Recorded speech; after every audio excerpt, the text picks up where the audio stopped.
Guys, it's September 16th and I have been getting inundated with questions about how to overwinter your little rooted cuttings. So let's take a look at that right now. Let's see what you can do. Let's come up with some ideas and help you guys get those little cuttings through the winter. So I've already got a couple videos out about this because every year, this time of year, I get questions on what do I do with my cuttings after they've already rooted, Mike. So I'm going to post a link up in the corner right now.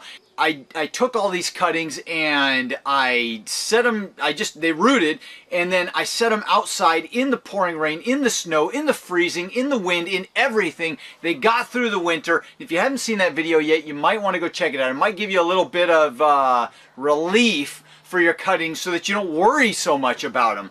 If you've seen that video, let's move forward and give you some other ideas. So I may do a few videos like this because there's so many ideas on how you can overwinter the rooted cuttings, but I want to show you something right now. I've got some hydrangea cuttings over here that I did last spring and I've been showing you guys in videos through the summer. I'm going to show you some right now and we're going to do something about this to get these guys through the winter. We're going to try several things and then come back next spring and see what happens.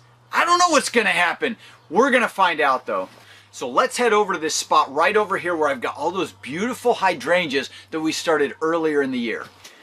All right, so these are those hydrangeas, and you guys have seen these before. They've put on probably several inches since the last video that I shot of this. And if you haven't seen it yet, go visit that link up there and you can check out what's going on. But these are those hydrangeas, and they're doing so good. I mean, so much better when you take these hydrangea cuttings and any other softwood kind of cuttings earlier on in the summer, so they've got tons of time to put on root growth and new growth, and they're just real hardy, healthy, happy little cuttings. And I actually stuck these cuttings in the 4-inch pots, or actually these are 4.5-inch pots.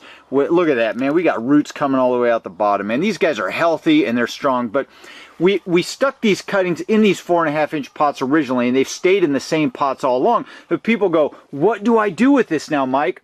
Let's go take a look at some ideas. Do you guys remember that video I did where I talked about the tropical plants you can have in the Pacific Northwest? Well, there it is, the rhododendron Sinagrande species rhododendron. I love that big leaf sucker. I mean, look at the size of these leaves. They're absolutely massive against my hand, and it adds such a tropical feel to the landscape. Well, in this bed right here, I've got rhodies everywhere, but in this bed, right in this spot, is the perfect spot, I think, for a little hydrangea, and we're going to plant it right there. And this is my first idea for what you can do with the overwintering these rooted cuttings. If you already know where you want to plant it, one of the best things you can do is just plant the thing. Plant it in the fall when it's raining, plant it when it's starting to cool down, but there's still some warmth so that the roots can get set in before winter. Let's go ahead and do that now, right in this little spot. So this is one of the cool things about gardening, guys. As long as the plant is cold hardy for your area, you can take the rooted cutting. Actually, this guy's more than a rooted cutting. I'd call it a liner now.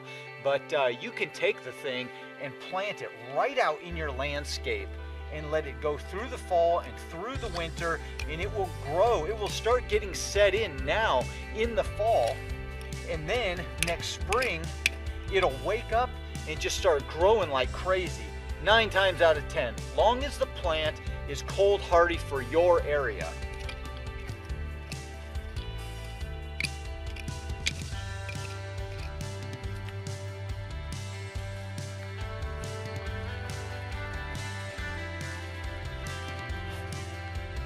Look at that, guys. That was just a little cutting not too long ago. Look at that. Look at all those roots, man, just filling out that pot there. Isn't that just cool? All right, let's get it set in its new little home.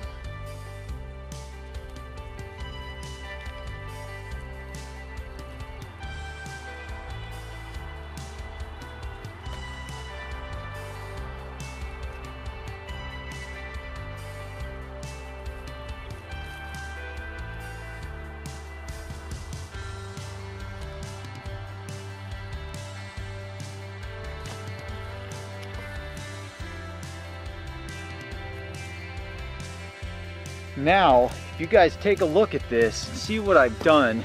So I planted it down there in the soil, and then I just kept pushing up and piling up more soil and kind of mulch around the base of the plant, because we really want to cover those roots with a couple inches of just material to protect them from cold, hard, fast frosts. I mean, you know, eventually it's going to freeze hard as a rock out here, and all these leaves are going to die back and fall off, and that's not a problem. What we're interested in is the roots.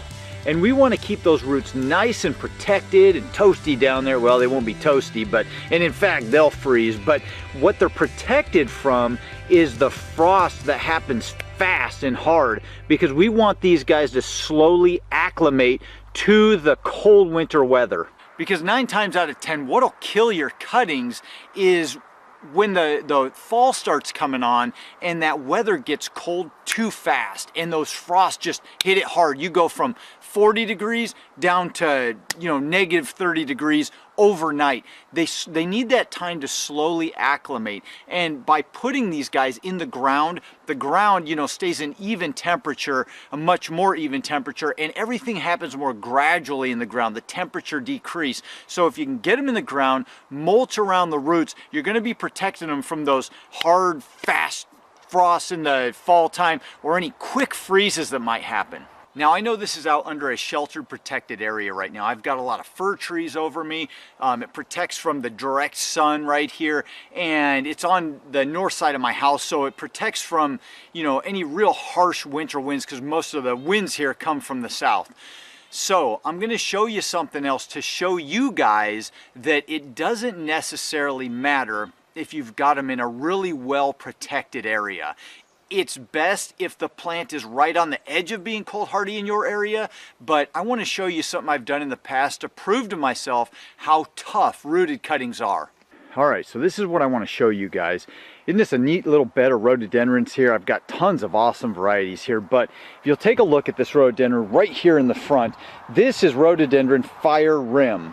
So you can take a look and see I've got tons of beautiful big buds on these guys. This is a very nice variety. It's just a beautiful tropical orange and yellow and all that in the flowers when it blooms. But right now we're in the fall, so we got to get through the winter to get to that point. But the thing I want to show you, if you take a look down here, I planted this little guy as a freshly rooted cutting. And I want to take you over to my propagation frame and show you where this guy started out. So for those of you who've been following me for a while, you know I love my rhododendrons, and this is one of the frames that I use. You've probably seen this before if you've been following me for a while, but I actually took these cuttings here last fall, so a year ago now, and look how beautiful they're doing. I mean, look at all the different varieties and the different beautiful growth coming off of them. I just love seeing all this a year after I take my cuttings. Now, of course, not all of them take, but when you leave them in this frame, sometimes the next year, 2 years later, they'll actually start sending off new little growth shoots. You can see there's plenty of greenery here, and I've still got little buds down in there, but we've got tons and tons of rhodies that are already rooted and are sending off new shoots and growing well. And by the way, if you guys are interested in building this frame, go to my website. I've got the members area, and I spend 2 hours showing you every detail of how to build this frame, all the ins and outs, all my secrets about how to propagate these things so successfully. But let's get back to this. So that plant I showed you over in the landscape just a couple minutes ago was one of these little cuttings, just one of these little cuttings, and you can see how new they are. So the cutting I took, like right there, I cut the leaves in half down there. I don't know if you can see, it's kind of dark, and then it sent up one little whirl of leaves and then a second whirl of leaves here. So it's just a tiny little cutting. It's got a little root ball on it. Same with this guy. We got a little more light here. So I took that cutting there and it sent up one little whirl of leaves and then a second one all this summer. So what I did with that plant in the landscape was I wanted to see for myself how hardy are these things.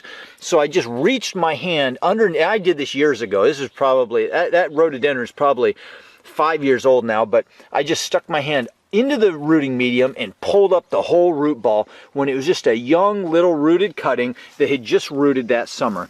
And I pulled it out of this guy, took it over to that bed and planted it. Let's go take a look at it again.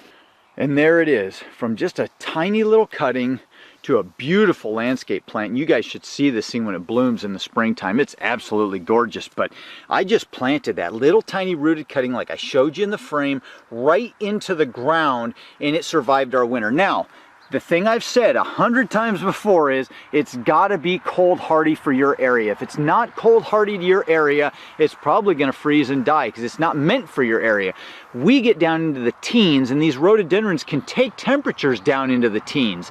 And even though it was just a tiny little rooted cutting, it grew on into a beautiful landscape plant. It survived, it thrived, and this is a more tender variety that generally likes warmer weather, but it still survived as a rooted cutting planted freshly in the ground in the fall after just rooting. So I just want to show you guys it is possible. It can be done by just planting your rooted cuttings right out into the ground, and in some cases can actually be better than trying to overwinter them in little pots. Now, the reason it works so well to plant these guys right out into the ground is because of the warmth of the ground, because of the stability that the ground holds the temperatures at. And I really like planting them right into the ground. It doesn't work in every instance because if you're a nursery and you're trying to sell plants, you know, you're going to have to be digging them up and ball and burlapping them every time you want to sell one. And that's a great thing to do, and it's a great way to go. It's the way they used to do it decades and decades ago. But, you know, now we've got pots, and it makes things a lot easier when you're trying to sell and you're trying to create a nursery setup. But if you're just planting out in your own garden at home, if you plant these guys right into the ground, that ground temperature will stay a lot more stable than the air temperature will. Now, you know, it doesn't stay the same temperature until you get down 6 or 8 feet, but it will help keep things from, it'll kind of buffer the temperature changes. It will keep things from fluctuating really quickly, which is what will kill your cuttings. Having them in pots up out of the ground where, you know, they're surrounded by the surrounding air, and the temperature might go from 40 degrees down to 20 degrees like that. And that's what you don't want, because that will kill your cuttings if they haven't already hardened off for the winter. That usually happens sometime around here in November, because we go from 40-degree temps, and sometimes all of a sudden you get a quick hard freeze real fast. It'll just kill your cuttings doing that sometimes. So you got to be careful about the quick temperature fluctuations, and the ground can help buffer that. So that's just one little tip, a little bit of proof that it actually does work to just plant them out in the landscape. If you've got your own garden at your place and you're just wanting to garden for yourself, plant them out there, man. Get out there, plant your little plants, plant your rooted cuttings wherever you want them, mulch well, buffer the roots from the temperature fluctuations, and you'll be just fine. So I got more ideas. I got other videos coming on overwintering plants, because this is a huge topic right now, but we'll save that for another later date. You guys got to come back and watch them, right? So I hope you liked the video. If you did, hit the like button, subscribe if you want to follow along, and have an awesome week. And I'll see you guys in the next video. Adios.